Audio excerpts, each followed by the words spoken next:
Life-changing events don't happen a whole lot, but they do quite a bit in these two organizations. I've been a guide dog puppy raiser for about 13 years now.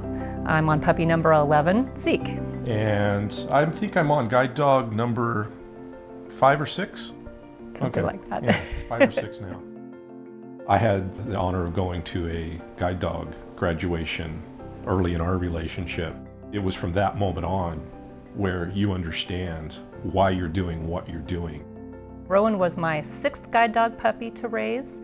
We picked Rowan up in 2011. He was one of those dogs that, as a puppy raiser, you can always envision that dog becoming a part of your household forever.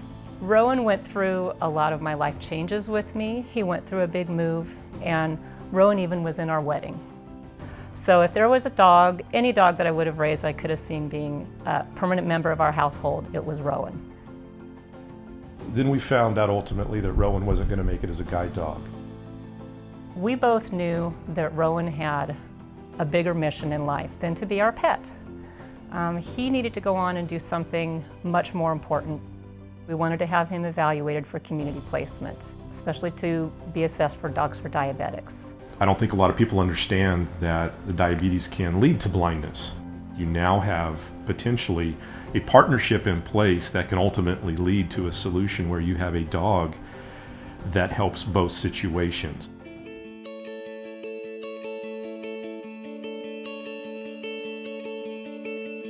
Each client dog team is unique. This is an organic process. It's different for everyone. Everyone has their own milestones, their own bonding process.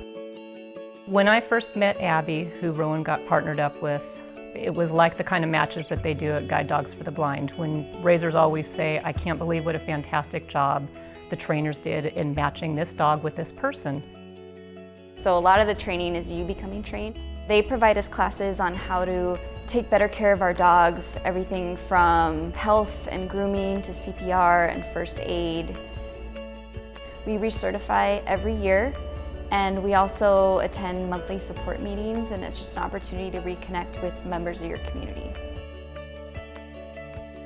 In grad school, we are go, go, go. I mean, sometimes I forget to eat, sometimes I don't sleep enough, sometimes we are on campus 10 or 12 hours, and he is by my side every second. He alerts me at the beginning of the drop. When my blood sugar's dropping, he jumps on me or paws me and prevent that severe low. There are days where he will alert 10 times. He allows me to maintain a tighter control of my diabetes, and that is an incredible life-saving gift that he gives me.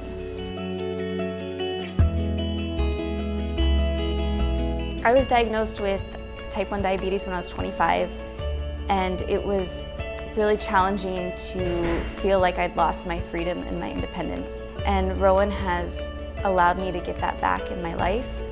Amy and Ed are so awesome, and what's incredible is that they loved Rowan and would have totally kept him as a pet. She told me she felt that he had a higher calling and wanted to work. I mean, I think she was right. He loves his job. He gets super excited every morning when we put on his vest. He's wagging his tail, and he is always working. Abby and Rowan make a fantastic team. It's pretty fulfilling to see ultimately where Rowan ended up and what he's able to do. You may start doing it because you love dogs, but you keep doing it because you love people. Again, is it hard to give up a dog whenever he goes back for that final bit of training? And it sure is. But then you go down a couple of doors and you get a puppy and you start it all over again. So it works out pretty well. Thank you, Amy and Ed, for Rowan. Thank you, Guide Dogs for the Blind for Rowan. And thank you, Dogs4Diabetics for Rowan.